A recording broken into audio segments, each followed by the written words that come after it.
Thank you for joining us for the 2-minute drills, CIF Southern Section Football Playoffs edition. I'm Aram Talegian, San Gabriel Valley Newspaper Group behind the camera, San Gabriel Valley Newspaper Group football writer, that is, behind the camera, joined by, on the left, Miguel Melendez, the Pasadena Star-News Prep Sports editor, and joined on the right by former Pasadena Star-News Prep Sports editor, Fred J. Robledo, and he is the current San Gabriel Valley Tribune Prep Sports editor.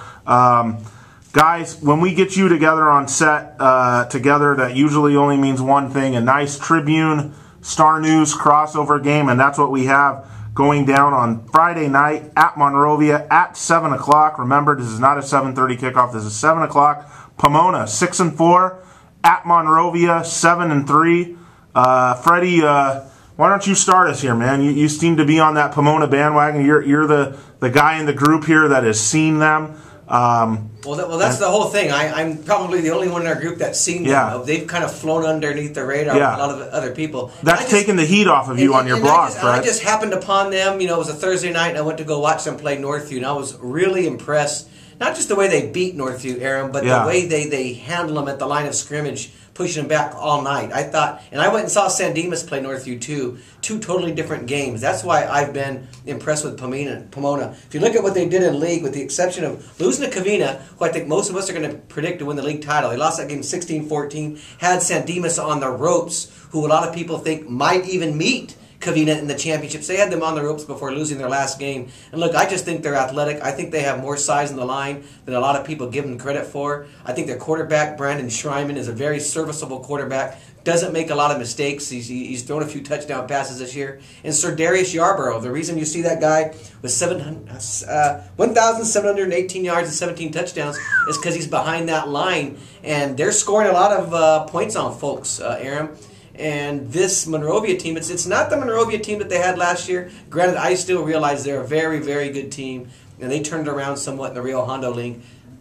But this is a very, on paper, it just looks like a great game, especially when you compare the scores. When you look at the San Dimas game, the way San Dimas beat Monrovia over there, and the way Pomona really had San Dimas on the ropes. Yeah, let's just you to believe it could be a close game. Let's just give you those scores. San Dimas beat Monrovia 31-14. That was back early in the season. The non-league schedule, Monrovia did not have Ellis McCarthy. San Dimas, as Fred would love to point out, did not have Dylan Corona.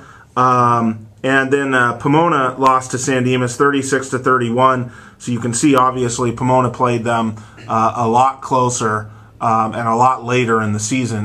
Miguel, go ahead, man. I mean, I liken this Wildcats team as kind of like the Lakers, where they don't seem to get up when it's the regular season. Playoffs start and boom, they seem to just somehow turn it on, start firing on all cylinders. Maybe this is what they get up for. They were in the semifinals 2 years ago. They were in the finals last year. Actually, semifinals 3 years ago, finals 2 years ago, and then the championship last year. This is when they get up, and this is when we're going to see what this Monrovia team is capable of doing. And I know that they have a young quarterback over there. There's only a junior, Blake Hayworth, who wasn't part of this team last year or the year before as a transfer from St. Francis. But for the most part, the players who are there and leading this team, like Ellis McCarthy, George Frazier, Anthony Kraft, all these guys were part of that championship team from last year. They have the experience. They were only sophomores, but played valuable minutes. Well, screw valuable minutes. These guys were starters. Right. Made all CIF as sophomores, so they know what it's like to get into these playoffs. They have the experience. They're playing at home. It just seems almost like a no-brainer, but you almost don't want to say that given the matchup between the two teams. It could be a good game. I mean, I just don't buy it on that Monrovia turns it on once they get to the postseason. I mean, they were 0-10 in championship games before finally 0-9 before finally breaking through and winning last year. Well, to be fair though, I mean they were 0-9, but it was only 2 years ago when this team finally got back to the finals. It's a good team, but here's the thing about Monrovia, and we say they turn it on late in the year. I think they've turned it on late in the year because they've been in a league that they've really been able to dominate. Yeah. What we saw in the preseason, them losing to Arcadia, losing to South Hills, losing to San Dimas, which a game, they shouldn't have lost that game just because I think they're physically superior to San Dimas. They have a lot more athletes and probably should win a game like that. To me... Lose it, Fred. They lost 31-14. Yeah, for me, for whatever reason, why they were in the game. That's hard for me to understand. I realize they didn't have Ellis McCarthy, and I hear all of your reasons.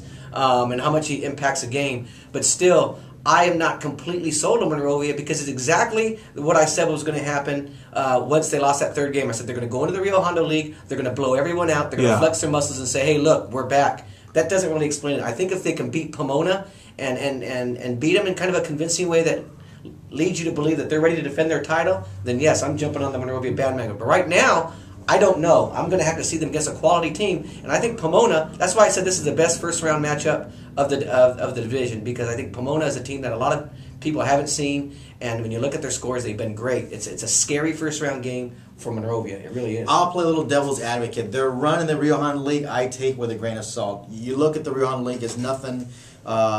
Nothing that really stands out. It's a down year in the Rio Hondo League. Been a couple of down years. Right, but you look at what a Monrovia team that played San Dimas early in the season.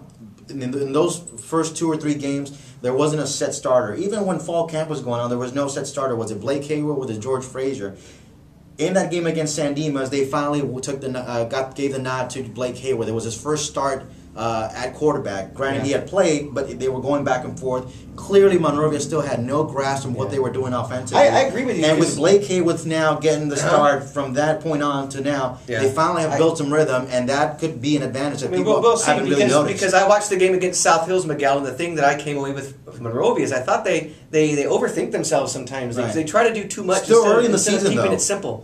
Yeah, because they do have a team, and Aaron's pointed out with a lot of size, where if they wanted to just run down some team's throats and make it really easy, I think they can do that. But I think sometimes they get too risky and they put themselves in situations that they don't need to be in. Right. Maybe they've straightened that out. Maybe League has helped straighten that out. Right. We'll see, because everyone knows on paper Monrovia is a very good team. I would just say this, guys. You know, I think given what they did last year and what this coaching staff has accomplished, in times like this where you're kind of doubtful about what to make of Monrovia, you know, after their non-league and how they ran through league and whether they can just turn it on or off or whether they've really improved or whether they just played bad teams for the last 5 weeks, you have to just trust in the coaching staff. They've proven it now. I mean, they won a CIF title. They've been deep in the playoffs. These guys have proven, you know, that they can get this done at the right time. Now, granted, that was with Nick Bueno, but I just trust in the coaching staff to believe this has been turned around, or that they can turn it on, because they've proven that. And the other thing I would just say before we get into predictions, because we only have about 2 minutes left here, is that I think Pomona's usual athleticism edges, you know, they're nice, but against a team like Monrovia, you know, you're not going to be more athletic than Monrovia. So I think their athleticism edges against most teams kind of get lost in a game like this, where they're going against a team that's arguably more athletic. Now, I haven't seen Pomona, and maybe they are equal to, but I have a hard time believing they're better athletically than Monrovia. They might be equal to. If you saw Pomona, Aaron, you'd be surprised at how big they are. They have more athletes than you think they did. They were a lot better than I thought they were. I was curious because I knew they had that game early in the year where they beat Chino, which kind of surprised people, and they played Chino Hills, which is tough, and they got kind of worked. Well, they didn't play Chino Hills tough. No, I didn't say they played him tough. I said they played Chino Hills. Yeah. And that was a good experience for him playing against an upper level team. Yeah, you don't think it'll be a close game? Well, no, I'm just saying, you know, their athletes may drive other teams wild, but I don't think their athletes are going to drive Monrovia wild, because Monrovia has athletes of their own. So, they can match up with them athletically. I think it's a wash, and I don't think the schedules that they played. You can argue that Pomona's played an even tougher schedule than Monrovia. Well, tougher, I don't know, but they've certainly done better with theirs than Monrovia did with theirs, because Monrovia was a wreck in the non-league. That's the one thing I have a problem with Monrovia is the last 2 years, the non-league, it just hasn't impressed me what they've done. Come on, Fred. They played Arcadia, they played South Hills, then they played Glendora. I mean, that's not bad. Yeah. But I still think those are likable teams for a demographic and school size of Monrovia anyway. I've never considered those big step-up games, but I realize those are upper division teams. Okay, fair enough. We got 30 seconds to give our picks. Guys, pick them.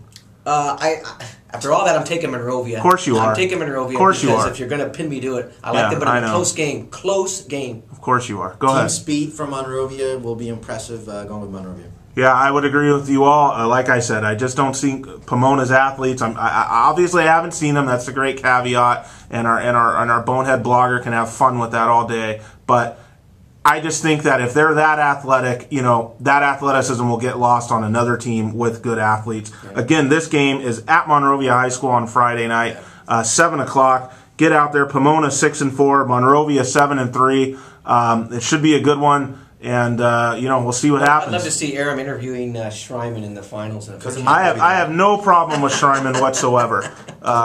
Somebody else maybe. All right, guys, and I'd like to see you interview Observant Cat. Thank you for watching. I want to meet him. I want to go to lunch. Absolutely. We'll all go to lunch, all 4 of us.